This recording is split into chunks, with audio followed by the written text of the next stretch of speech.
Book summary of How Rich Countries Got Rich and Why Poor Countries Stay Poor. Pre-modern writings on economic development offer insights that today's mainstream economics often misses. At Harvard Business School, students are taught to approach problems by gathering a wide range of evidence and focusing on where reality doesn't match up with existing theories.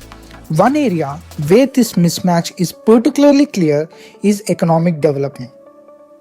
Interestingly, you can find clues to these inconsistencies in long forgotten books and obscure publications like 19th century political pamphlets that recorded the policy debates during the United States' rise to economic power.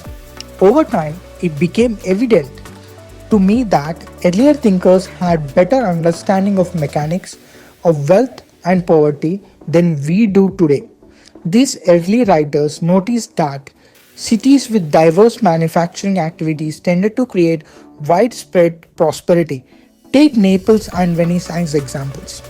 Naples, despite having fertile farmland, stayed poor, while Venice, built on swamp, became rich through trade and arts. They also understood that manufacturing could deliver increasing returns to scale, meaning as you invest in machines, each additional unit produced requires less labor, leading to cheaper goods and higher profits.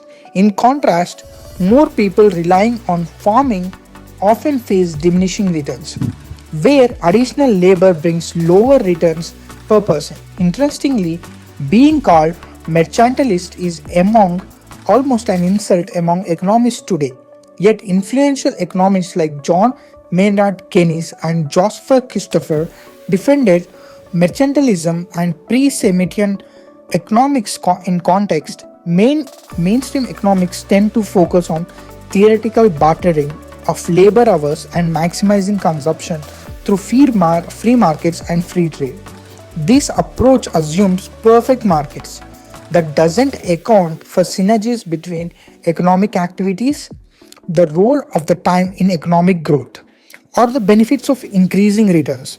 However, as early writers and top business schools recognize, real economic growth is about breaking free from the restrictive discipline of free markets.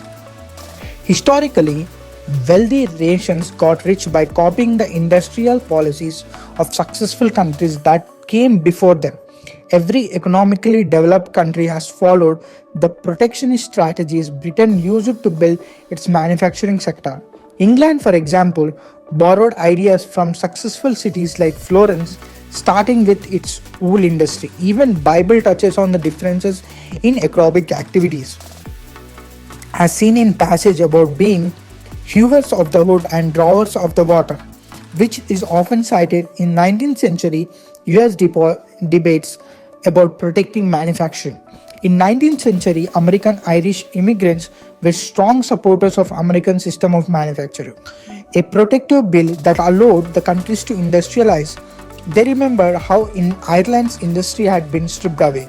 A broad mix of economic activities can create knowledge diversity, synergies, and political opportunities. Unfortunately, modern economics often overlook these factors, assuming technological change and innovation are freely available to all.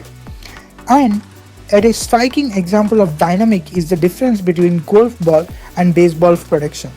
Golf balls are produced in the US using complex machinery managed by few highly paid engineers. Baseball, on the other hand, are hand stitched in Haiti by low paid workers. Developed nations specializes in parts of production that require capital and innovation, skimming of benefits, while poor countries are left with low wage, labor intensive tasks. The economic establishment often champions free markets and free trade but does not always play by its own rules. In the years after Soviet Union collapsed, economists promoted free trade and market policies to developing countries with harsh consequences. The Van Rieck effect suggests that most advanced sectors in the least advanced countries are often the first casualties of instant free trade. And this is the summary of how rich countries got rich and why poor countries stay poor. Thank you.